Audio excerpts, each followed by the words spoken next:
ஓம் அஸ்மத் குருப்பியோ நமக, அஸ்மத் பரமகுருப்பியோ நமக, அஸ்மத் சர்வகுருப்பியோ நமக, ஸ்ரீமதே ராமானுஜாய நமக. எல்லாருக்கும் நமஸ்காரம். இன்னைக்கு ரொம்ப விசேஷமான நாள், வைகுண்ட ஏகாதசி. மார்கழி மாதம் சுக்லபட்சத்தில் வர்ற இந்த ஏகாதசி தான் இந்த வருஷத்தில் வர்ற 25 ஏகாதசிலையும் ரொம்ப சிறப்பான ஏகாதசி. இந்த நாளில் இத்தனை அடியார்களோட சேர்ந்து நம்ம பகவானை பற்றி அனுபவத்தை இது பண்ணுறதுல ரொம்ப சந்தோஷம். அதுலேயும் அடிஷ்னலாக இந்த வருஷம் நமக்கு கிடைச்சிருக்க ஒரு பெரிய பாக்கியம்னா, உடையவர் ஸ்ரீ ராமானுஜர் திக்விஜயம் பண்ணி கோல்செஸருக்கு சௌரி சுவாமி ஆற்றுல பேஸாக வச்சுக்கிட்டு ஒவ்வொரு பக்தர்கள் ஒவ்வொரு அடியார்களுடைய வீட்டுக்கும் அவர் எழுந்தருளி எல்லாருக்கும் அனுகிரகம் பண்ணுறது நமக்கு இந்த வருஷம் கிடைச்ச ஒரு பெரிய பாக்கியம். அதுக்கு நம்ம எல்லாருமே இதை ஏற்பாடு செஞ்ச சௌரி சுவாமி ஃபேமிலிக்கு கிருதஜ்ஞையை தெரிவிச்சுக்குவோம் ஃபஸ்ட்டு.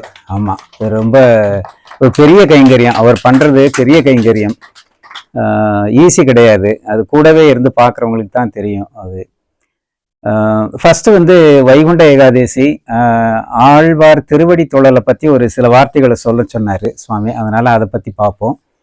ஆழ்வார் திருவடி தொழல்னா என்ன? இப்போ ஸ்ரீரங்கத்தில் திரு அத்தியாயன உற்சவம் அப்படின்னு ஒன்று இப்போ நடக்குது. ஸோ இந்த வைகுண்ட ஏகாதசி சமயத்தில் ஏன்னா பகல் 10 ரா10ன்னு கேள்விப்பட்டிருப்பீங்க. இது பகலில் உற்சவம் 10 நாள், அதுக்கப்புறம் ராத்திரியில் உற்சவம் 10 நாள். இது என்ன உற்சவம்? இது எப்போ ஆரம்பிச்சது? ஃபஸ்ட்டு அத்தியாயன உற்சவம்னா என்ன? இதை திரு அனத்தியன காலம் அப்படின்னு சொல்கிறாங்களே, அப்படின்னா என்னங்கிறத நம்ம புரிஞ்சுப்போம். சமஸ்கிருதத்தில் அத்தியாயனம் பண்ணுறதுன்னா சொல்கிறது, சேவிக்கிறதுன்னு அர்த்தம். இப்போ வேத அத்தியாயனம் பண்ணலாம், வேதத்தை சொல்கிறவங்க. அதே மாதிரி திராவிட வேதம் 4000 திவ்ய பிரபந்தத்தை அத்தியாயனம் பண்ணலாம்.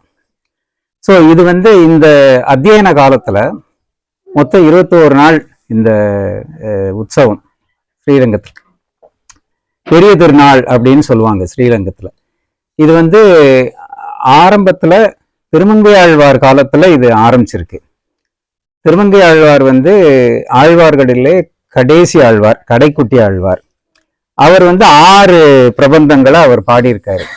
மேக்சிமம் பாடினது அவர் தான்.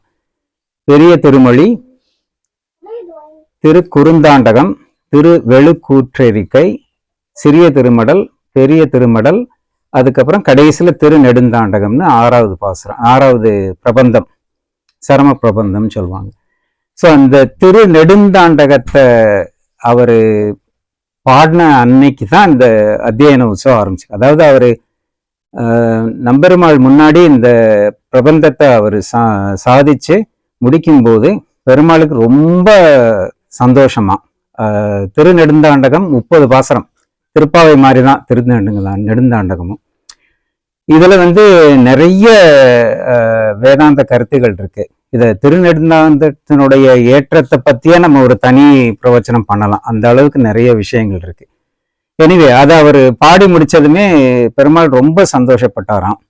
சந்தோஷப்பட்டு உனக்கு என்ன வேணும் அப்படின்னு திருமங்கை ஆழ்வார்கிட்ட கேட்கும்போது அவர் திருமங்கை ஆழ்வாருக்கு நம்ம ஆழ்வார்கிட்ட ரொம்ப ஈடுபாடு.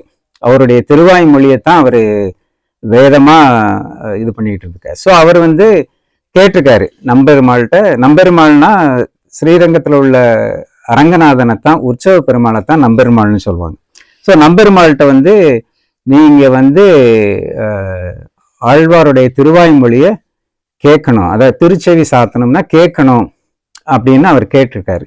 அதனால என்ன, இது ஒரு உற்சவமாவே பண்ணிடலாம் அப்படின்னு சொல்லி திருவாய்மொழி 1102 பாசுரம். ஸோ அதாவது 10 10கள். ஸோ தினம் ஒரு 10 ஒரு 100 பாசுரம், அந்த மாதிரி 10 நாள் பாடுற மாதிரி தான் ஃபஸ்ட்டு இந்த உற்சவம் ஸ்டார்ட் ஆயிருக்கு. அதுக்கப்புறம் அந்த சமயத்தில் ஆழ்வார் திருநகரி திருநெல்வேலி பக்கத்தில் இருக்கு. அங்கேருந்து நம்மாழ்வாருடைய விக்கிரகத்தை எழுந்தருளை பண்ணி ஸ்ரீரங்கத்துக்கு கொண்டு அவர் முன்னாடி தான் திருவாய்மொழியை சேவிச்சிருக்காங்க அந்த காலத்தில். ஸோ அது காலப்போக்கில் இந்த உற்சவம் வந்து நின்று போயிடுச்சு. ஏன்னா ஆழ்வார் திருநகரிலிருந்து நம்மாழ்வார எழுந்தருளை பண்ணி ஸ்ரீரங்கத்துக்கு கூட்டு வர்றதுங்கிறது அவ்வளோ ஈஸியான வேலை கிடையாது. அந்த காலத்தில் திருடர்கள் பயம்லாம் இருந்திருக்கு. அதனால இந்த சிரமத்தின ப்ராக்டிக்கல் டிஃபிகல்ட்டிஸ்னால நிப்பாட்டிட்டாங்க.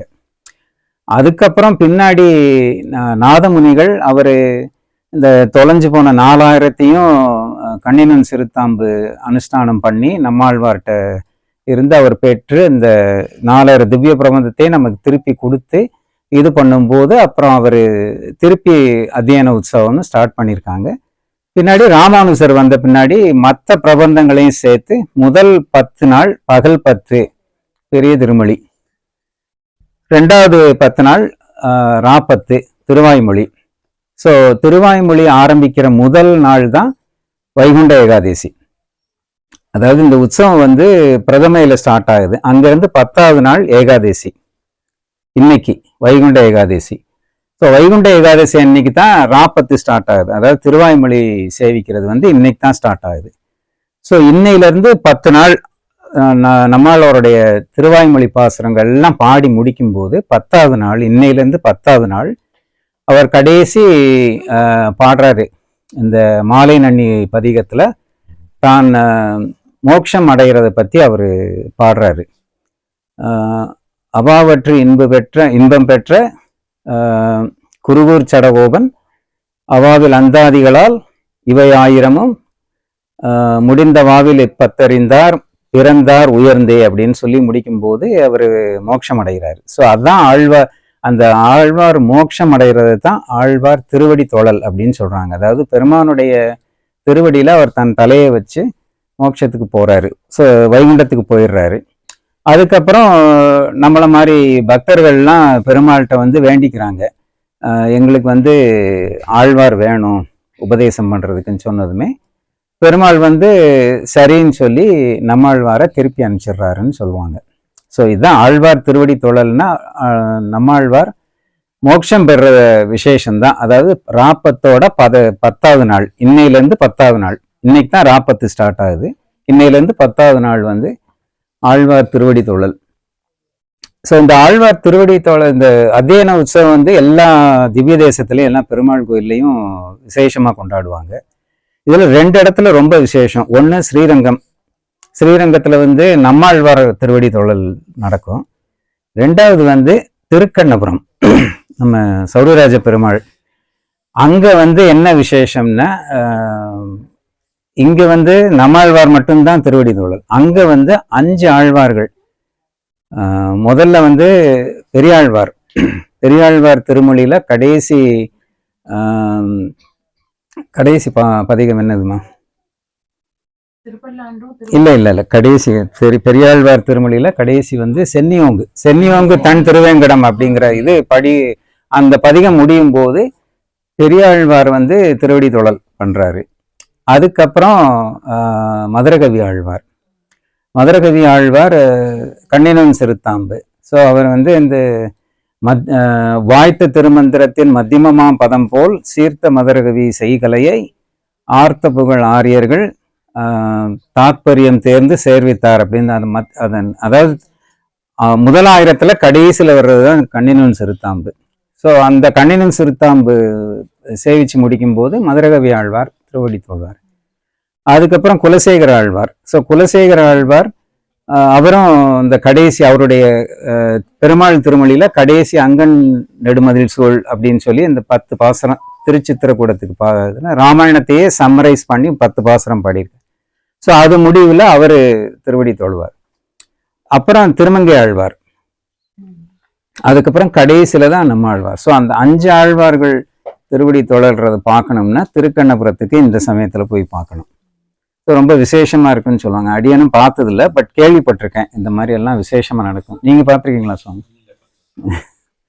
ஸோ இது நமக்கு வாழ்க்கையில பாக்கியம் இருந்தா இதெல்லாம் நம்ம அவசியம் பார்க்க வேண்டிய, சேவிக்க வேண்டிய விசேஷங்கள். ஸோ இதுதான் ஒரு சிம்பிளான பேக்ரவுண்டு. இன்னும் வைகுண்ட ஏகாதசி ஸ்ரீ வைஷ்ணவ சம்பிரதாயத்தில் நம்ம ஏன் முக்கியமாக கொண்டாடுறோங்கிறத பற்றி. இது போக வைகுண்ட ஏகாதசி பற்றி, அதாவது ஏகாதசி விரதத்தை பற்றியே நிறைய விஷயங்கள் இருக்குது. நம்ம ஏற்கனவே பல சந்தர்ப்பங்கள்ல நம்ம பேசியிருக்கோம். அதே தான் இன்னைக்கும். துவாதேசி பாரணை பண்ணி முடிக்கிறது தான் ரொம்ப முக்கியம். ஏகாதசி விரதம் இருக்கிறத விட அந்த துவாதேசி பாரணையை கரெக்டாக செஞ்சு முடிக்கிறது தான் அந்த பலன் இருக்குது அப்படின்னு சொல்லுவாங்க. ஸோ காலையில் எல்லாம் மறக்காமல் எல்லாம் பாரணைக்கு வந்து அந்த சமயத்தில் முடிச்சு கொடுத்துக்கலாம். ஸோ இன்னைக்கு டாபிக் வந்து நம்ம உடையவர் திக்விஜயம் பண்ணி இங்கே வந்திருக்கிறதுனால, ஸோ ராமானுஜருடைய பெருமையை பற்றி, அவருடைய குணங்களை பற்றி நம்ம பார்க்கலாம் அப்படிங்கிறது தான் இன்னைக்கு டாபிக். ஏன்னா இந்த வருஷம் நமக்கு வந்து பிரதானம் வந்து அவர் தான், ராமானுஜர் தான். ஸோ அவரை வச்சு தான் இன்னைக்கு டாபிக். ஸோ டாபிக் வந்து குணம் திகழ் கொண்டல் ராமானுசன் அப்படின்னு கொடுத்துருக்கேன். ஸோ குணம் திகழ் கொண்டல் ராமானுசன்கிறது வந்து ராமானுசன் நூத்தந்தாதியில் 63வது பாசுரத்தில் வர்ற கடைசி லைன்.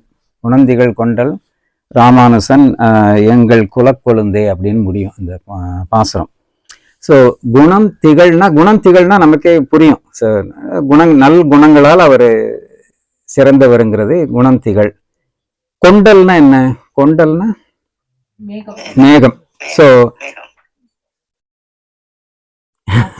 ஆச்சு, சூப்பர். ஸோ குணம் திகழ் கொண்டல்னா அவர் மேகத்தை போன்ற குணத்தை உடையவர் அப்படின்னு அர்த்தமாகுது. இப்போ வந்து பெருமாளுக்கு தான் கொண்டல் வண்ணனை கோவலனாய் வெண்ணெய் உண்டவாயின்னு சொல்லுவாங்க. ஏன்னா அவர் வந்து கருப்பா இருக்கார் பெருமாள். அதனால அவரை வந்து குணந்திகள் கொண்டல்னு அதை கொண்டல் வண்ணனைன்னு சொல்லலாம். ராமானுஜர் வந்து ஆதிசேஷனோட அவதாரம். அவர் செக்கச்செவேல்னு இருந்தாராம்.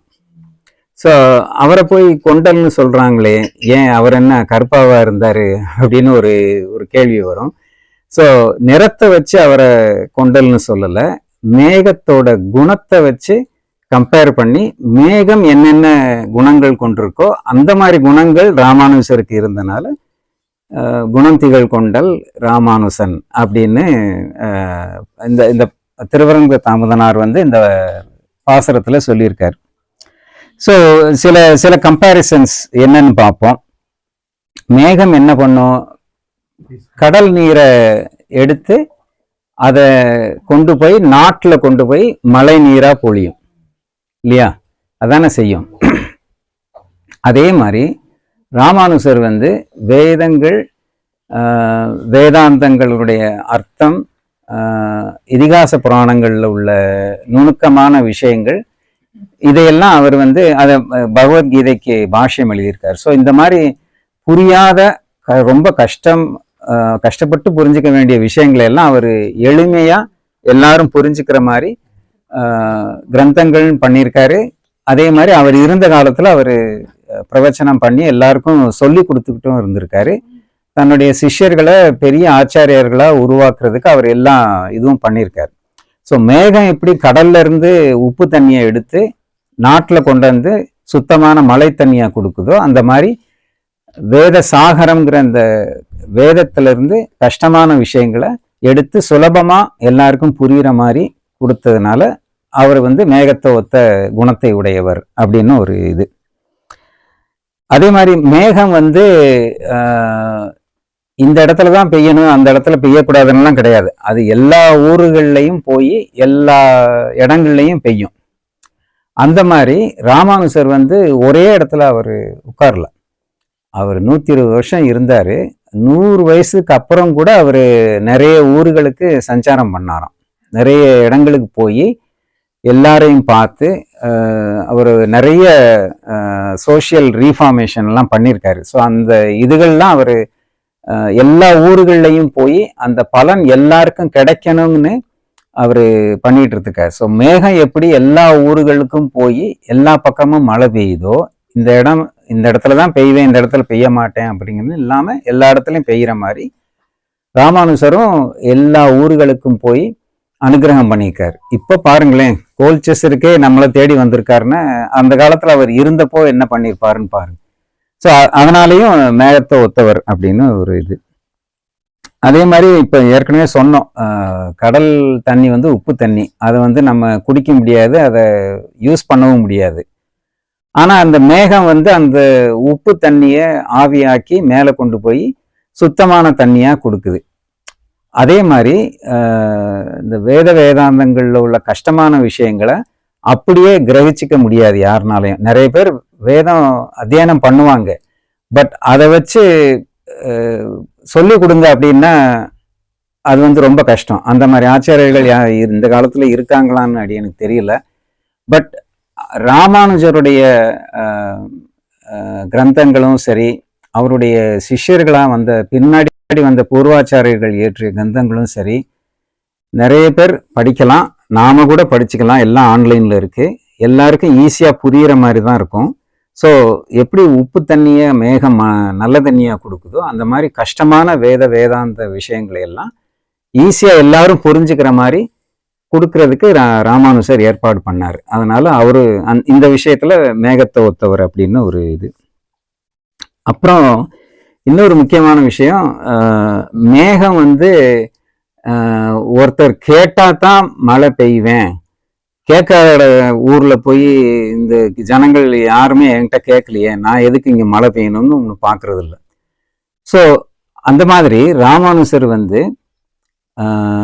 இந்த உபதேச ரத்னமாலையில் நம்ம சொல்றோமே, ஓரான் வழியாய் உபதேசித்தார் முன்னோர், ஏறார் எதிராசர் தன் இன்னொருளால் பாரில் ஆசை உள்ளோருக்கெல்லாம் கூறும் என்று பேசி வரம் பெருத்தார் பின் அப்படின்னு பாசுறோம். என்னன்னா, அந்த காலத்துல எல்லாம் ராமானுஜருக்கு முந்தின காலத்துல எல்லாம் ஆச்சாரியர்கள் அவ்வளோ ஈஸியா யாருக்கும் எதுவும் சொல்லிக் கொடுக்க மாட்டாங்களாம். ஸோ சிஷ்யனாக வரணும்னா வந்து சிருஷ்டிஷை பண்ணணும், 6 மாதம் 1 வருஷம் 2 வருஷம் இது பண்ணணும். ஆச்சாரியனுக்கு அவன் மேலே ஒரு நம்பிக்கை வந்து பிரியம் வந்து அவன் தகுதியானவன்னு அவனுக்கு தோணுனா தான் விஷயங்களை சொல்லுவாங்களாம். அது கூட ஒன் டு ஒன் ஏகாந்தமாக தான் சொல்லிக் கொடுப்பாங்களாம், கோஷ்டியை உட்கார வச்செல்லாம் சொல்லிக் கொடுக்க மாட்டாங்களாம். ஸோ அந்த அளவுக்கு ரொம்ப ரெஸ்ட்ரிக்ஷன்ஸ் எல்லாம் இருந்திருக்கு. ஸோ அந்த மாதிரி ஆச்சாரியர்களை அனுவிருத்தி பிரசன்னாச்சாரியர்கள் அப்படிம்பாங்க. அதாவது அவங்களுக்கு பிடிச்சிருந்தாதான் பண்ணுவாங்க, அது அனுவிருத்தி பிரசன்னாச்சாரியர். அந்த முறையை மாற்றி வேணும் தெரிஞ்சுக்கணும்னு ஆர்வமுள்ள ஆசை உள்ள எல்லாருக்குமே இந்த விஷயங்களை சொல்லணும்னு ஏற்பாடு பண்ணவர் ராமானுஜர் தான் முத. ஸோ அவரை வந்து கிருபா மாத்திர பிரசன்னாச்சாரியார் முடியும். அது கருணையே அவருக்கு இது அனுவிருத்தி கிடையாது, கருணையினாலேயே அவர் எல்லாருக்கும் எல்லா விஷயங்களும் கொடுக்கணும்னு சொன்னார். ஸோ மேகத்தை மாதிரி தான், மேகம் எப்படி யார் கேட்டாலும் கேட்கலைன்னாலும் மழை பெய்யுதோ அதே மாதிரி ராமானுஜர் வந்து ஆசையுடைய எல்லாருக்கும் கொடுக்கணும் அப்படின்னு சொல்லியிருக்காரு. ஸோ அந்த விஷயத்திலேயே மேகத்தை ஒத்துருக்காரு.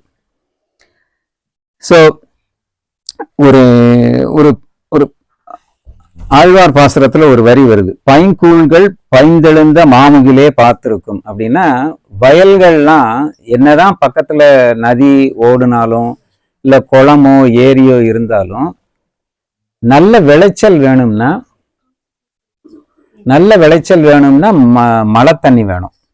மழை இல்லாம விளைச்சல்ங்கிறத கிடையாது. ஸோ இந்த மான்சூன் சீசனை ஒட்டி தான் இந்த விவசாயமே இருக்கும். இந்த 3 போகம் விவசாயம் பண்ணணும்னாலும் சரி. ஸோ அந்த மாதிரி ஸ்ருதி ஸ்மிருதி, அதாவது வேதாங்களுடைய விஷயங்கள் எல்லாமே இருந்தாலும் ஆச்சாரியர்களுடைய வியாக்கியானம் ஸ்ரீசுக்திகள் வச்சுதான் நம்ம வந்து எல்லாத்தையும் கத்துக்க முடியுது.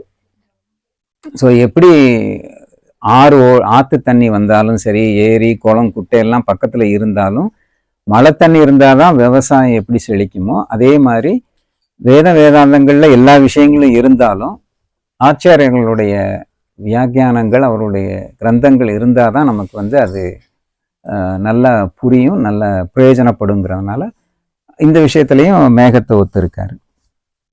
ஸோ அவர் இந்த மாதிரி எல்லாருக்கும் கிடைக்கிற மாதிரி திருமந்திரத்தை எல்லாம் அவர் இது பண்ணி கொடுத்தனால தான் அவர் ஸ்ரீரங்கத்துக்கு வந்தபோது எம்பெருமானார் தரிசனம்னே பேர் கொடுத்தாராம் நம்பெருமாள். இந்த அவர் எஸ்டாப்ளிஷ் பண்ண இந்த விசிஷ்டாத்வைத இது ஸ்ரீ வைஷ்ணவ சம்பிரதாயத்துக்கு எம்பெருமானார் தரிசனம் அப்படின்னு பேர் கொடுத்ததே பெருமாள் தான், நம்பெருமாள் தான். ஸோ இவ்வளவு பண்ற மழையினால சில சமயம் வந்து சில சில பேருக்கு கஷ்டமும் வரும். இப்போ நம்மளே பார்த்துருக்கோம், சென்னையில் மழைக்காலம் வந்ததுனாலே வெள்ளம் வந்து நிறைய வீடுகள் மூழ்கி போகுது, நிறைய பேருக்கு கஷ்டம் வருது.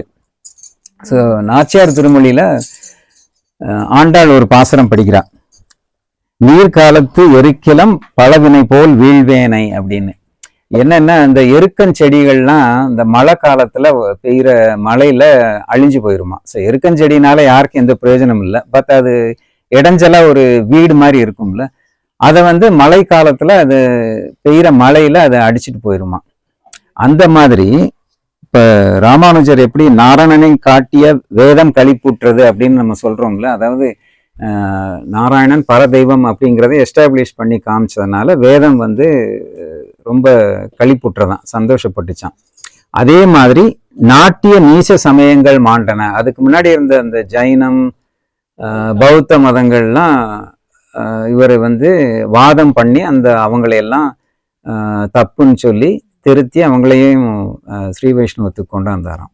ஸோ மழை எப்படி சில சமயம் சில பேருக்கு கஷ்டம் கொடுக்குற மாதிரி இருந்தாலும் அதனால நன்மைகள் ஏற்படுற மாதிரி இவரும் செஞ்சனால மழையை ஒத்து மேகத்தை ஒத்து ராமானுஜரும் இருந்திருக்காரு அப்படிங்கிற மாதிரி சொல்றாங்க. இப்போ வந்து ராமானுஜருடைய காலத்துல அவருடைய வாழ்க்கையில நடந்த சில சம்பவங்களை பத்தி பேசுவோம், சில கதைகளை பத்தி பேசுவோம். இது எதுக்காக இந்த கதைகள்லாம் பார்க்குறோம் அப்படின்னா, அவருடைய குணங்கள் இவ்வளவு நேரம் சொன்னோம்ல, இந்த மாதிரி அவருடைய குணங்கள் எப்படி வெளிப்பட்டிருக்கு அப்படிங்கிறது தெரிஞ்சுக்கிறதுக்கு தான் இந்த கதைகள். முதல்ல வந்து திருக்கோஷ்டியூர் கதையை பத்தி பார்ப்போம். இது அநேகமா எல்லாருக்குமே தெரிஞ்சிருக்கும் இந்த கதை. திருக்கோஷ்டியூர்ல வந்து திருக்கோஷ்டியூர் நம்பின்னு ஒரு ஆச்சாரியன். அவர் வந்து ராமானுஜருக்கு 5 ஆச்சாரியர்கள், பெரிய நம்பி, பெரிய திருமலை நம்பி, திருக்கோஷ்டியூர் நம்பி, திருமாலை ஆண்டான், திருவரங்கத்து அரையர். ஸோ இந்த 5 பேர்கிட்ட தான் அவர் கற்றுக்கிட்டு இருக்காரு. இந்த 5 பேருமே ஆளவந்தாருடைய சிஷ்யர்கள். ஸோ ஆளவந்தார்ட்ட இருந்து எல்லா விஷயங்களும் இந்த 5 ஆச்சாரியர்கள் மூலமாக தான் ராமானுஜர் கற்றுக்கிட்டு இருந்தார். ஸோ அதில் இந்த திருக்கோஷ்டியூர் நம்பி வந்து ரொம்ப ஸ்ட்ரிக்ட் டீச்சராம். அவர் அவ்வளவு ஈஸியாக யாருக்கும் எதுவும் சொல்லி கொடுத்துட மாட்டார், ரொம்ப கடுமையாக இருப்பாராம். ஸோ அவர்கிட்ட தான் ராமானுஜர் வந்து பெரிய திருமந்திரத்தின் அர்த்தத்தை கேட்கணுங்கிற மாதிரி இருந்திருக்கு. அதாவது ஓம் நமோ நாராயணாயங்கிற பெரிய திருமந்திரம் சொல்கிறோம். ஸோ அந்த திருமந்திரத்தோட அர்த்தத்தை வந்து அவர்கிட்ட தான் கேட்கணும்னு சொல்லி அவர்கிட்ட போய் பணிஞ்சு கேட்டிருக்காரு. அவர் வந்து இல்லை, இன்னும் கொஞ்ச நாள் போட்டோம், நீ போயிட்டு வா அப்படின்னு சொல்லி. ஸோ இவர் ஸ்ரீரங்கத்திலிருந்து நடந்து போயிருக்காரு. ஒரு திருக்கோஷியூர்னா ஒரு 70-80 கிலோமீட்டர் இருக்கும் ஸ்ரீரங்கத்திலேருந்து. ஸோ இந்த மாதிரி ஒவ்வொரு வாட்டி அவர் வரும்போதும் ஏதோ சாக்கு சொல்லி நீ போயிட்டு வான்னு சொல்லி 18 தடவை நடக்க விட்டுருக்காரு ஸ்ரீரங்கத்திலேருந்து திருக்கோஷ்டியூர். கடைசி 18வது முறை வந்து மனமிளகி சரி சொல்லிடலான்னு சொல்லி அவருக்கு வந்து திருமந்திரத்தின் அர்த்தத்தை சொல்லி கொடுத்து, இதை வந்து நீ யாருக்கிட்டையும், அதாவது தகுதி இல்லாத யார்கிட்டையும் நீ சொல்லிடக்கூடாது, இது வந்து பரம ரகசியமான விஷயம், இது வந்து நான் எப்படி உன்னை வந்து பரிசோதிச்சு சொன்னேனோ அதே மாதிரி நீயும் ஓரான் வழியா கொடுக்கணும் அப்படின்னு ஸ்ட்ரிக்டா வார்ன் பண்ணி தான் அனுப்பிச்சிருக்காரு. ராமானுஜர் வந்து ஒரு கருணை கடலாச்சே. அவர் வந்து 18 வாட்டி வந்து போகும்போது இந்த திருக்கோஷ்டியூர்ல இருந்த ஸ்ரீ வைஷ்ணவர், மற்ற ஸ்ரீ வைஷ்ணவர்கள்லாம் அவரை பார்த்து கேட்பாங்களாம், சுவாமி நீங்க இவ்வளவு பெரிய ஞானி, இவ்வளவு ஸ்ரத்தையா இருக்கீங்க, உங்களையே இந்த நம்பி வந்து இந்த பாடுபடுத்துறாரு, இப்படி நடக்க விடுறாரு, எங்களுக்கும் தெரிஞ்சுக்கணும்னு ஆசை தான் திருமந்திரத்தை பத்தி, பட் எங்களுக்கு வந்து அவர் சொல்லி கொடுக்கறதுக்கு வாய்ப்பு இல்லை, உங்களுக்கு ஒருவேளை அவர் சொல்லி கொடுத்தாருன்னா எங்களுக்கு சொல்லி கொடுக்குறீங்களான்னு கேட்டாங்களாம். உடையவரும் அவர் கருணை கடலாச்சே, ஸோ ஆசைப்பட்டு கேட்குறாங்க, கேட்குறவங்களுக்கு எனக்கு கிடைக்கும் போது நான் உங்களுக்கு கண்டிப்பாக தர்றேன் அப்படின்னு சொல்லியிருந்தார். ஸோ இவர் நம்பிட்ட இருந்து திருமந்திர அர்த்தத்தை வாங்கினதுமே ராமானுஜர் வந்து அந்த வைஷ்ணவர்களை எல்லாம் கூப்பிட்டு எல்லாருக்கும் சொல்லி கொடுத்துட்டாராம். ஓரான் வழியா சொல்லாம எல்லாரையும் கோஷ்டியை உட்கார வச்சு கொஞ்சம் காலக்ஷேபம் மாதிரி பண்ணி எல்லாருக்கும் அந்த அர்த்தத்தை கொடுத்துட்டாங்க. அதாவது ஆசைப்பட்டு கேட்ட ஸ்ரீ வைஷ்ணவர்களுக்கு தான் அவர் திருமந்திரத்தை அர்த்தத்தை கொடுத்துருக்காரு. இப்போ நீங்கள் திருக்கோஷ்டியூர் போனீங்கன்னா அந்த கோபுரத்து மேலே அஷ்டாங்க விமானம்னு இருக்கும், மேலே ஏறி போகலாம். அங்கே போனால் என்ன கதை சொல்லுவாங்கன்னா, ஒரு இடத்துல உடையவர் சிலை இருக்கும். இங்கே நின்று தான் ராமானுஜர் வந்து இந்த பக்கம் போகிறவங்களையெல்லாம் கூப்பிட்டு இங்கேருந்து சத்தமாக அவர் திருமந்திரத்தை இது பண்ணார், சொல்லி கொடுத்தாரு அப்படிம்பாங்க. அது உண்மை கிடையாது. அவர் அந்த மாதிரி தெருவில் போகிறவங்களுக்கெல்லாம் கூப்பிட்டு வாரி இறைக்கலை. அது வேணும்னு ஆசைப்பட்டு அவர்கிட்ட வந்து கேட்டவங்களுக்கு மட்டும் அவர் தனியாக கூப்பிட்டு அந்த கோஷ்டியில் தான் சொல்லி கொடுத்துருக்காருன்னு சொல்லி இது வந்து காஞ்சி பிரதிவாதி பயங்கரம் அண்ணா வந்து இதை பற்றி டீட்டெயில்டாக எழுதியிருக்காரு. ஸோ சாதாரணமாக எல்லாரும் நினைக்கிற மாதிரி அவர் வந்து கோபுரத்தில் மேலே ஏறி நின்று எல்லாருக்கும் சொன்னாருங்கிறது சரி கிடையாது. ஆனால் அவர் கேட்டவங்களுக்கு அவர் கொடுத்தாருங்கிறது உண்மைதான். ஸோ இது வந்து அவருடைய கருணை குணம். ஸோ தான் பெற்றது வந்து எல்லாருக்கும் கிடைக்கணும் அப்படிங்கிற குணத்தை காட்டுது. ஸோ கதை இதோட முடியலை. ஸோ இவர் இந்த மாதிரி சொல்லிட்டாருங்கிறது தெரிஞ்சதுமே திருக்கோஷியூர் நம்பிக்கு பயங்கர கோவம். அவர் கூப்பிட்டு விட்டு, நான் உனக்கு என்ன சொல்லி அனுப்பிச்சேன், நீ என்ன பண்ணி வச்சிருக்க, யார்கிட்டையும் சொல்லக்கூடாதுன்னு சொன்னனே அப்படின்னு, இதனால நீ என்ன, உனக்கு என்ன கிடைக்கும்னு தெரியுமா அப்படின்னு கேட்டாராம் திருக்கோஷியூர் நம்பி. இவர் வந்து, தெரியும் சுவாமி, இந்த மாதிரி உங்க ஆச்சாரியனுடைய ஆணையை நான் மீறினால எனக்கு நரகம்தான் கிடைக்கும், எனக்கு நல்லா தெரியும். பரவாயில்ல, நான் ஒருத்த நரகத்துக்கு போனாலும் என் மூலமா கேட்டுக்கிட்ட அந்த 10 பேரோ 50 பேரோ அவங்கெல்லாம் மோட்சத்துக்கு போவாங்கல்ல, அது எனக்கு போறோம் அப்படின்னு சொன்னாராம். ஸோ அவருடைய இந்த தயாள குணத்தை பார்த்து திருக்கோஷியூர் நம்பியே ஆச்சரியப்பட்டு, இந்த மாதிரி ஒரு பெரிய மனசு எனக்கு இல்லையே அப்படின்னு ரொம்ப இதாகி, நீ அதாவது எம்பெருமானாருங்கிற பேரை அவர் தான் கொடுத்தாராம். திருக்கோஷியூர் நம்பி இவருடைய இந்த தயாள குணத்தை பார்த்து, நீ எம்பெருமானாவே ஆயிட்ட அப்படிங்கிறனால எம்பெருமான் ஆனார் அப்படிங்கிறது தான் எம்பெருமானார்னு நம்ம சொல்கிறோம். ஸோ இந்த பேர் வந்து உடையவருக்கு கிடைச்சது இந்த நிகழ்ச்சியினால தான். ஸோ இது வந்து அவருடைய கருணை. ஸோ அவர் நிறைய சோஷியல் ரீஃபார்ம்ஸ் பண்ணியிருக்காரு அப்படின்னு சொல்லுவாங்க. இப்போ இந்த காலத்தில் உள்ள ஜனங்க கூட ராமானுசர்னா எல்லாருக்கும் பிடிக்கும், எல்லாரும் கொண்டாடுவாங்க. அதுக்கு என்ன ரீசன்னா, அவர் பெரிய ஸ்ரீ வைஷ்ணவ ஆச்சாரியானா இருந்தாருங்கிறது மட்டும் ரீசன் கிடையாது. அவர் செஞ்ச அந்த சோஷியல் ரீஃபார்ம்ஸ் தான். அதாவது எல்லாருக்கும் எல்லாம் கிடைக்கணும். அவர் காலத்துக்கு முன்னாடி இருந்த அந்த தீண்டாமை, இந்த இந்த 4வது வர்ணத்தில் பிறந்தவங்க கோயிலுக்குள்ளே வரக்கூடாது, அவங்களுக்கெல்லாம் இது கிடையாது, அந்த மாதிரி இதெல்லாம் மாற்றி உலகத்தில் உள்ள எல்லா ஜனங்களுக்கும் எல்லா ஜீவராசிகளுக்கும் மோட்சம் பெற்றுக்கிற தகுதி இருக்கு, இதில் வந்து எக்ஸப்ஷனே கிடையாது அப்படின்னு அவர் எல்லாருக்கும் எல்லாம் கிடைக்கணுங்கிற மாதிரி ஒரு பெரிய இதோட பண்ணியிருக்காரு. நிறைய திருவரங்கத்து செல்வம் முற்றின் திருத்தினான் வாழியேன்னு வாழி திருநாமத்தை சொல்கிறோம்ல, அந்த மாதிரி அவர் நிறைய ரீஃபார்ம்ஸ் பண்ணியிருக்காரு. ஸோ அந்த மாதிரி இருக்கும்போது அவருடைய காலத்தில் நடந்த ஒரு இன்னொரு கதை. இது வந்து அவர் ஸ்ரீரங்கத்தில் இருந்தப்போ நடந்திருக்கு.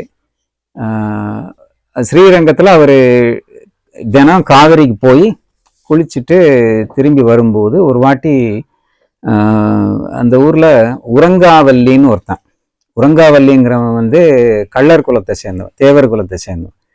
அவன் வந்து அந்த ஊரில் அகலங்கன் அப்படின்னு சொல்லி ஒரு சோழராஜா இருந்தானான். அந்த சோழராஜாவுக்கு இவன் வந்து இப்போ வந்து பவுன்சர்ன்னு சொல்லுவாங்களே, பாடி கார்டு பவுன்சர்ன்னு சொல்கிறோம்ல இவங்க. ஸோ அந்த மாதிரி இவன் வந்து வெல் பில்ட் கள்ளர் குலத்தை சேர்ந்தவன்ல. ஸோ அவன் வந்து அந்த ராஜாவுக்கு வந்து பர்சனல் மெய்காப்பாளன் அந்த மாதிரி இருந்திருக்கான். ஸோ அவனுக்கு வந்து பொன்னாச்சியை அப்படின்னு ஒரு மனைவி. அந்த பொன்னாச்சியோட கண்ணழகுல உறங்காவல்லிக்கு வந்து பயங்கர மயக்கம் அண்ட் ஈடுபாடாம். அதனால காலையில் அவ தெருவில் போகும்போது கொடை பிடிச்சிட்டு போவானாம்.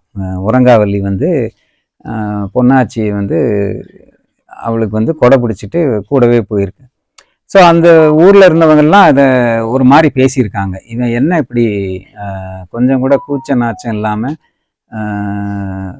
பெண்டாட்டிக்கு கொடை பிடிச்சிட்டு போகிறானே அப்படின்னு. ஸோ இதே ராமானுஜரும் பார்த்தாராம்.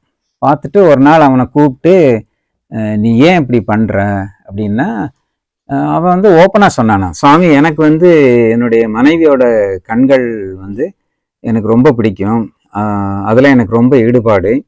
வெயிலில் போனான்னா அவள் கண்ணுகளுக்கு ஏதாவது பாதிப்பு வந்துருமோங்கிறதுக்காக நான் கொடை பிடிச்சிட்டு போகிறேன் அப்படின்னா சொன்னதுமே அவர் அவ்வளோ ஈடுபாடான்னா ஆமாம் அப்படின்னு சொன்னானா. இதை விட அழகான கண்ணை நான் காமிச்சேன்னா நீ அதில் உனக்கு ஈடுபாடு வருமா அப்படின்னு கேட்டாராம் சுவாமி. காமிங்களேன் பார்ப்போம், அப்படி இருந்தது காமிங்களேன் பார்ப்போம், அப்படி இருந்ததுன்னா இவ கண்களை விட அழகான கண்ணை நீங்கள் காமிச்சிங்கன்னா நான் அதுலேயே நான் ஈடுபடுறேன் அப்படின்னு சொன்னான். உடனே என் கூட வான்னு சொல்லி ராமானுஜர் வந்து அவனை கோயிலுக்குள்ளே கூப்பிட்டு போய் பெரிய பெருமாள் முன்னாடி நிப்பாட்டி சுவாமிகிட்ட வேணுனாராம். இவனுக்கு வந்து திருப்பானாழ்வாருக்கு காமிச்ச அந்த கரியவாகி புடை பறந்து மிளிர்ந்து செவ்வரியோடி நீண்ட அப்பெரியவாய கண்கள், அந்த கண்களை இவனுக்கு காட்டுங்க அப்படின்னு பகவான்கிட்ட கேட்டதுமே அவர் வந்து கண்களை அவர் காட்டினாதான் நம்ம பார்க்க முடியும். காட்டவே கண்ட பாதம் அப்படின்னு சொல்லுவாங்க. ஸோ பகவானா காமிச்சாதான் நம்மளால பார்க்க முடியும். அந்த மாதிரி உடையவர் வேணுனதுமே பெரிய பெருமாள் வந்து தன்னுடைய கண்ணழகை காமிச்சாராம் உறங்காவல்லிக்கு. அந்த கண்ணழகை பார்த்து அவன் வந்து பெருமாள்கிட்ட பயங்கர ஈடுபாடு வந்துருச்சான். ஸோ அதில் வந்து உடனே அவன் ராமானுஜர்கிட்ட சிஷ்யனா சேர்ந்து அவரும் 2 பேருமே பொன்னாச்சியும் 2 பேருமே சிஷ்யனா சேர்ந்து ரொம்ப பவ்யமாக ரொம்ப ராமானுஜருக்கு ரொம்ப பிரியமான சிஷ்யர்களாக இருந்தாங்களாம். ஸோ ராமானுஜருக்கு இவங்க மேலே ரொம்ப பிரியம்.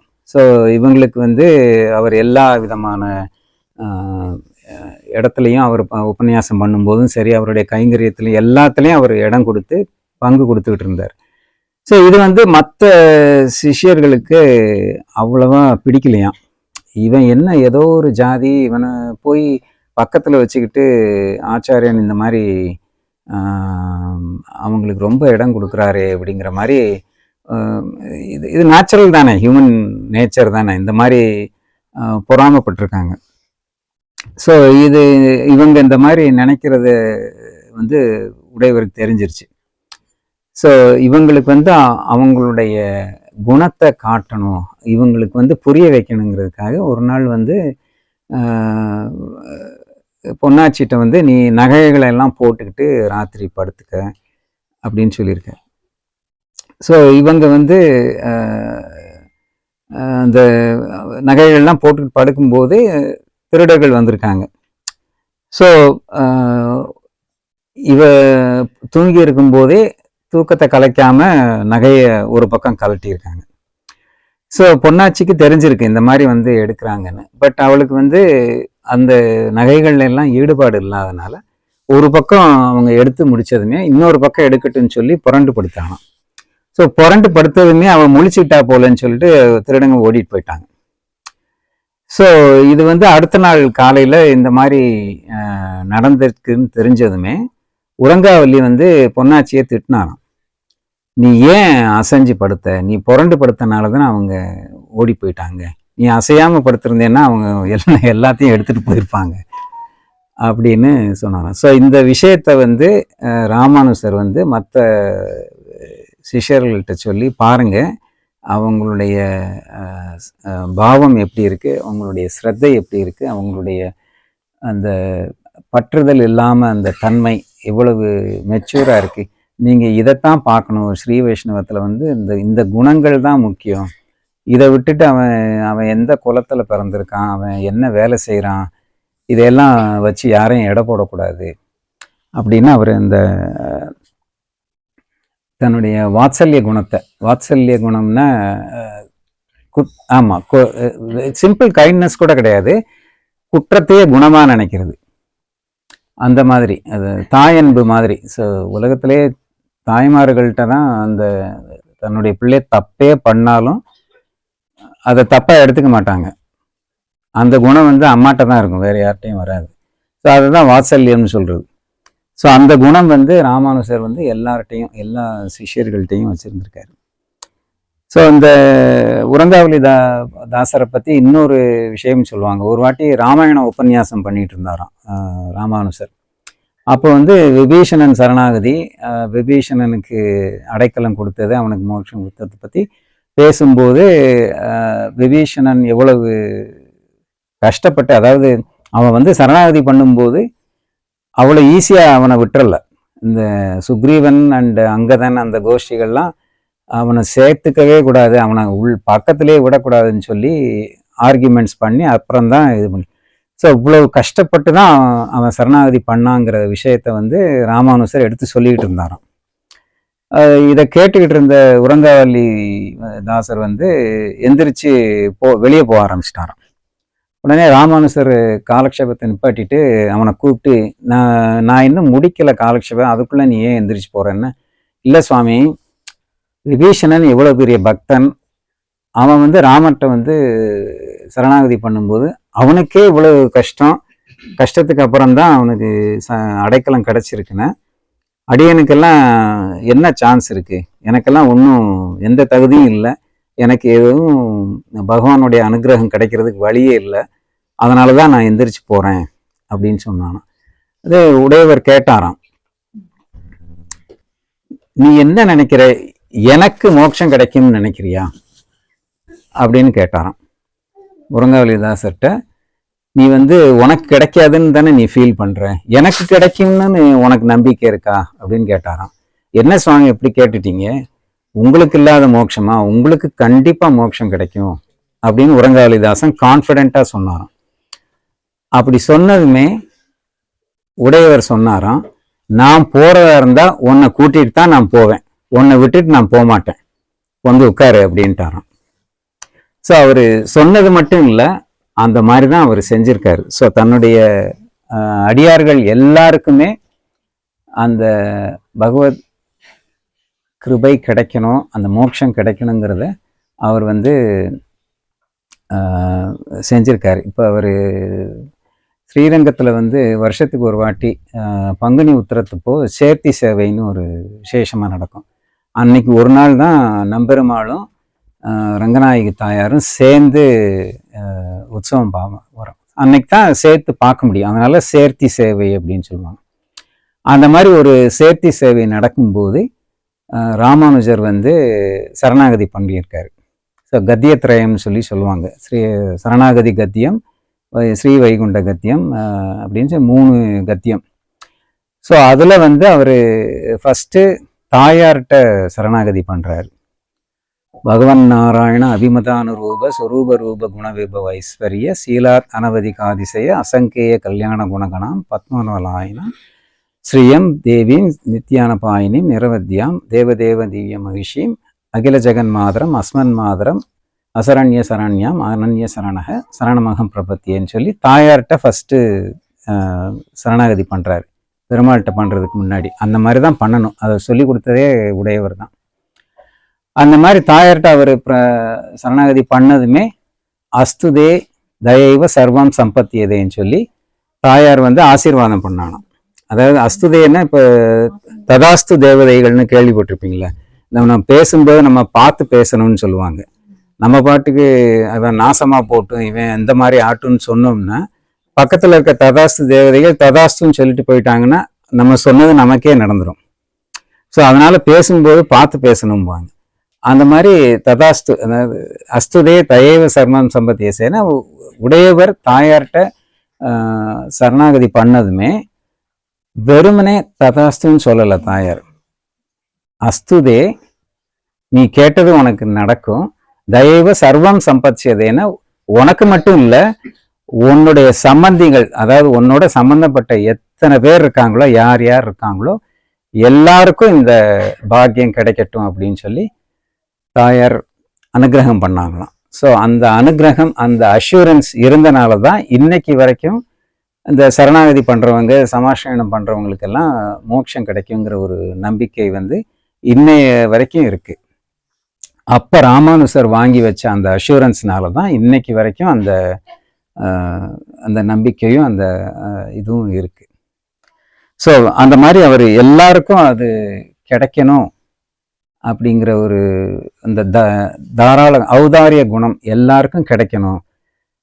அவருக்கு மட்டுமே ஈஸியாக கிடைச்சிருக்கும், அவர் போயிருக்கலாம். பட் வந்து அவர் அதை விரும்பலை, எல்லாருக்கும் இந்த பாக்கியம் கிடைக்கணும் அப்படின்னு அவர் எதிர்பார்த்தார்.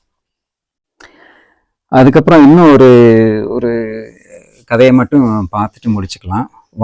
ஸ்ரீ வைஷ்ணவ வண்ணாத்தான் அப்படின்னு ஒரு, அதாவது வண்ணாத்தான்னா தோபி. ஸோ அவன் வந்து ஸ்ரீரங்கத்தில் ராமானுஜர் இருந்த காலத்தில் பெருமாளுக்கு அந்த வஸ்திரங்களை எல்லாம் துவைச்சி சுத்தம் பண்ணி ரொம்ப சிரத்தையாக ரொம்ப பக்தியோடு பண்ணுவானாம். ஸோ அவனுடைய கைங்கரியத்தில் வந்து ராமானுஜருக்கு வந்து பரம சந்தோஷமா. ஸோ இவனுக்கு வந்து பெருமாள்கிட்ட அனுகிரகம் வாங்கி கொடுக்கணும்னு சொல்லி ஒரு நாள் வந்து அவன் அந்த துவைச்ச துணிகளை கொண்டு வந்ததுமே அதை அப்படியே அவனை கொண்டு வர சொல்லி சன்னதி கூட்டு போய் பெரிய பெருமாள்கிட்ட சொன்னாராம், விண்ணப்பம் பண்ணாராம். இந்த மாதிரி இந்த வண்ணாத்தான் வந்து தேவரீருக்கு ரொம்ப ஸ்ரத்தையோட பக்தியோட இந்த மாதிரி வஸ்திரங்களை எல்லாம் சுத்தம் பண்ணி கொடுத்துக்கிட்டு இருக்கான், அவனுக்கு வந்து நீங்கள் அனுகிரகம் பண்ணணும்.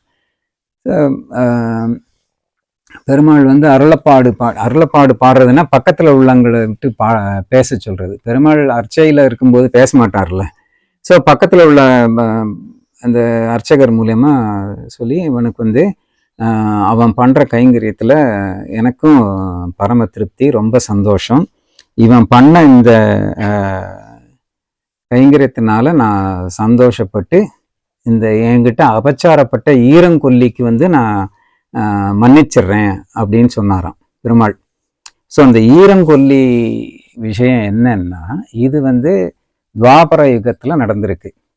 கண்ணனும் கிருஷ்ணரும் பலராமனும் மதுராக்கு திரும்பி வர்றாங்க. 10 வயசு ஆகும்போது கோகுலத்திலிருந்து மதுராக்கு வர்றாங்க. விற்பெரு விளவும் கஞ்சனும் மல்லனும்னு ஒரு பாசுரம் பார்த்தோம் கொஞ்ச நாளைக்கு முன்னாடி. ஸோ விற்பெரு விளவும்னா கம்சன் வந்து நிறைய அசுரர்களை அனுப்பிச்சு கொல்லணும்னு பார்த்தான், எதுவுமே நடக்கலை, எல்லாம் ஃபெயிலியர் ஆயிடுச்சு. அதனால என்ன நினச்சான், சரி நம்ம ஒரு விழா, விற்பெரு விழான ஒரு தனுர் யாகம் மாதிரி ஒரு இது பண்ணி எல்லாரையும் கூப்பிட்டு இங்கே மதுராவில் இது பண்ணோம்னா கண்ணன் வருவான். அப்படி வரும்போது அவனை வந்து யானையை விட்டு கொல்லலாம், இல்லை மல்லர்களை விட்டு அடித்து கொல்லலாம், இல்லை நானே கொல்லலாம் அப்படின்னு பிளான் பண்ணி அவரை வர சொல்கிறான். ஸோ அந்த விற்பெரு விழாவுக்கு வர்றாங்க. கண்ணனும் பலராமனும் வரும்போது மதுராக்குள்ளே என்ட்ராகும்போது 3 பேரை பார்க்குறாங்க. ஒருத்தன் வந்து மாலாக்காரன், ஒருத்தன் வந்து பூ கட்டி விற்கிறவன். ஸோ அவங்ககிட்ட பூ கேட்குறாங்க. அவன் கண்ணனை பார்த்ததுமே கும்பிட்டு பூவை கொடுத்துட்றான். அப்புறம் ஒரு கூனி ஒருத்தி சந்தனத்தை கரைச்சி கொடுக்குறவ. ஸோ அவகிட்ட போய் சந்தனத்தை பூசிக்கிறதுக்காக சந்தனம் கேட்டதுமே அவள் வந்து சந்தனத்தை கொடுத்துட்டாளாம். ஸோ சந்தனத்தை வாங்கி கண்ணன் பூசினதுமே அவளுக்கு ஏதாவது பதிலுக்கு பண்ணணும்னு சொல்லி அவள் மோவாக்கட்டையை வச்சு இப்படி தூக்குனாராம். அந்த கூன் வந்து நேராகி அவ இளமையான மங்கையாக மாறிட்டாளாம். ஸோ அந்த அவளுக்கு இருந்த சாபத்தை அவர் இது பண்ணாராம். அதே மாதிரி கொஞ்ச தூரம் தள்ளி வரும்போது இந்த ஈரங்கொல்லிங்கிற இந்த வண்ணாத்தான் வந்து கம்சனுக்கு இந்த இந்த வாஷ் பண்ணி கொடுக்குறவன். ஸோ அவங்கிட்ட வந்து கண்ணன் கேட்டாராம், இனி எனக்கு நான் மேலே சாத்திக்கிறதுக்கு எனக்கு சுத்தமான உத்திரியம் கொடு அப்படின்னு கேட்டான். அவன் வந்து நீ யார் இடைப்பையன், உனக்கெல்லாம் நான் கொடுக்க மாட்டேன், நான் ராஜாக்களுக்கு தான் நான் இந்த துணிகளை சுத்தம் பண்ணி கொடுப்பேன், உனக்கெல்லாம் கொடுக்க முடியாது அப்படின்னு சொல்லி அபச்சாரப்பட்டானான் கண்ணன்ட்ட. ஸோ அப்போ இருந்தே இந்த வண்ணான் குலத்துக்கு வந்து ஒரு இது சாபம் மாதிரி இருந்திருக்கு. ஏன்னா கண்ணன்ட்ட அபச்சாரப்பட்டனால அந்த அபச்சாரத்தை நான் பொறுத்து நான் இப்போ மன்னிச்சிடுறேன் அப்படின்னு ராமானுஜர் மூலியமா சொன்னாராம். ஸோ இந்த வைஷ்ணவ வண்ணாத்தான் கதையை ஏற்கனவே இன்னொரு வாட்டி கூட நம்ம பேசணும். பெரிய அதாவது நம்பெருமாள் வந்து திருவரங்கன் உலா அப்படின்னு சொல்லுவாங்க. அந்த துலுக்கர்கள் படையெடுப்போ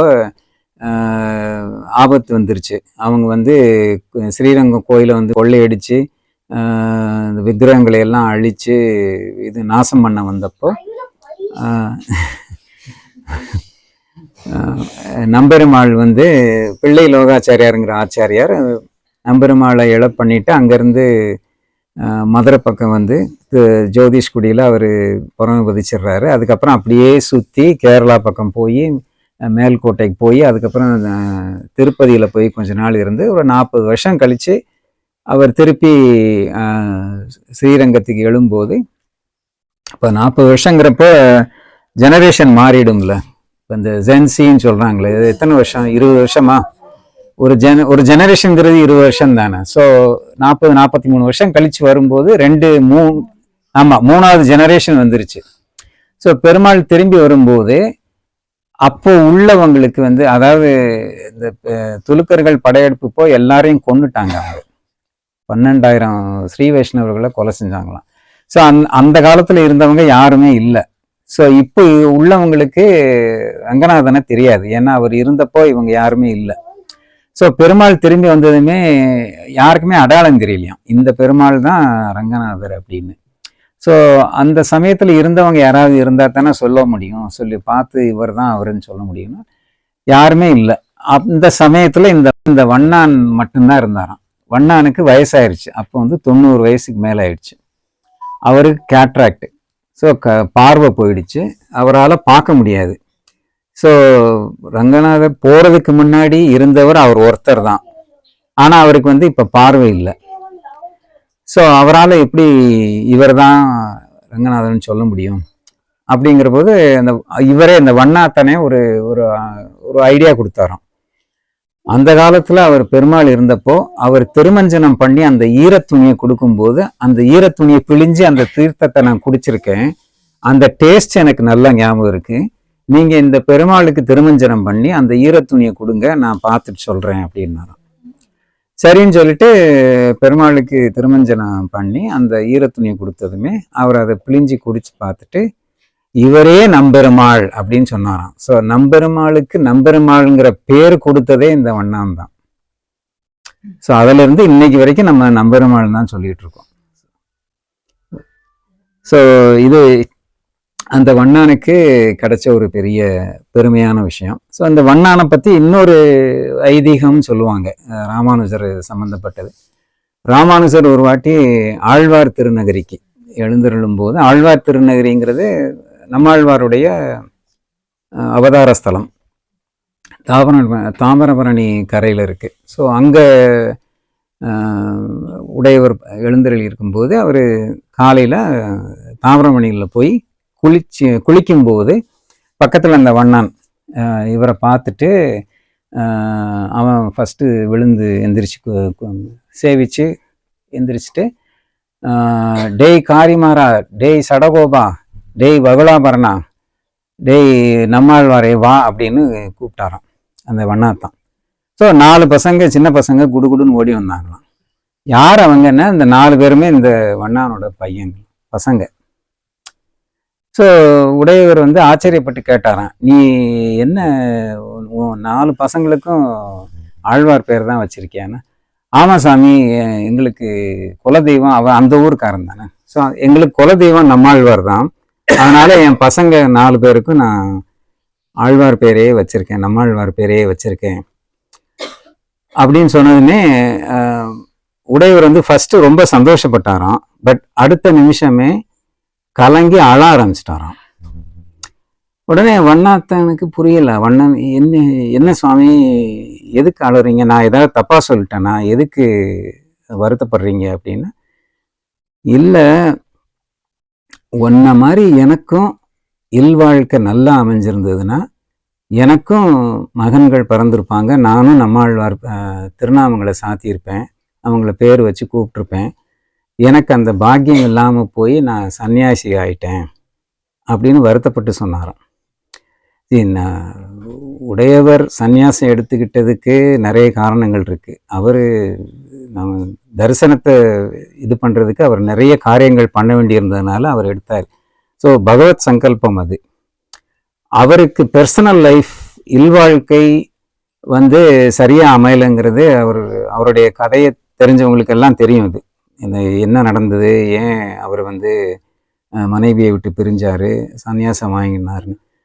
ஸோ பட் வந்து இந்த வண்ணானுக்கு 4 பசங்க இருக்காங்க. அந்த 4 பசங்களுக்கும் ஆழ்வாருடைய பேர் இருக்குங்கிறத பார்க்கும்போது அந்த ஒரு ஏக்கம் வந்துதான் ராமானுஜருக்கு. எனக்கும் பசங்க இருந்திருந்தா நானும் இந்த மாதிரி பேர் வச்சிருப்பேன், கூப்பிட்ருப்பேன், வாய் நிறைய கூப்பிட்ருப்பேன், நல்லா இருந்திருக்கும். எனக்கு அந்த பாக்கியம் கிடைக்காம போயிடுச்சு அப்படின்னு வருத்தப்பட்டாராம். சரி, ராமானுஜர் வந்து அவர் சந்நியாசம் எடுத்துக்கிட்டாரு ஃபார் மெனி ரீசன்ஸ். ஆனால் அவர் வந்து யாரையும் சந்நியாசம் எடுத்துக்கணும்னு சொல்லலை. அவருடைய பிரதம சிஷ்யரே கூரத்தாழ்வான். கூரத்தாழ்வான் வந்து ராமானுஜர் சன்னியாசம் எடுத்துக்கிட்டதுமே அவர் ரொம்ப வைராக்கியமானவர். அவர் வந்து கேட்டாராம், சுவாமி நானும் சன்னியாசம் எடுத்துக்கவா அப்படின்னு. வேண்டாம் அப்படின்னாரு. ஏன்னா கூரத்தாழ்வானுக்கு ஆண்டாள்னு சொல்லி ஒரு தர்மபத்னி, சிறந்த பக்தை. ஸோ கைங்கரியத்தில் 2 பேருமே ஒருத்தருக்கு ஒருத்தர் சளைக்காதவங்க. ஸோ ரொம்ப அந்யோன்யமான தம்பதிகள். ஸோ அந்த மாதிரி இருக்கும்போது நீ வந்து சன்னியாசம் எடுத்துக்க வேண்டாம், நீ கிரகஸ்தனாவே இருந்து மோட்சத்துக்கு போகலாம் அப்படின்னு சொல்லி இது பண்ணார். ஸோ அந்த மாதிரி தான் அவர் சொல்லியிருக்காரு. ஸ்ரீ வைஷ்ணவத்தில் சன்னியாசம் எடுத்துக்கணும்னு சொல்லியெல்லாம் ஒன்றும் இது கிடையாது. ஜீயர்கள் இருக்காங்க, பட் வந்து எல்லாரும் அந்த மாதிரி சன்னியாசம் எடுத்துக்கணும்னு கிடையாது. எத்தனையோ பேர் ஆச்சாரியர்கள் வந்து கிரகஸ்தர்களாக இருந்து குடும்பஸ்தர்களாக இருந்தே மோட்சத்துக்கு போயிருக்கு. ஸோ அந்த மாதிரி எல்லாருக்கும் அதாவது எல்லாருக்கும் ஆப்பர்ச்சுனிட்டிஸ் கிடைக்கணும். அந்த சேம் டைம் வந்து ரொம்ப ரெஸ்ட்ரிக்ஷன்ஸ் இருக்கக்கூடாதுங்கிற அந்த கருணையோட வந்து ராமானுஜர் வந்து இது பண்ணியிருக்காரு. சரி, இதோட இந்த பாட்டை முடிச்சுப்போம். கொஞ்ச நேரம் கழிச்சு இன்னொரு பிரவச்சனம் பண்ணலாம். ஸ்ரீமதே ராமானுஜாய நமः.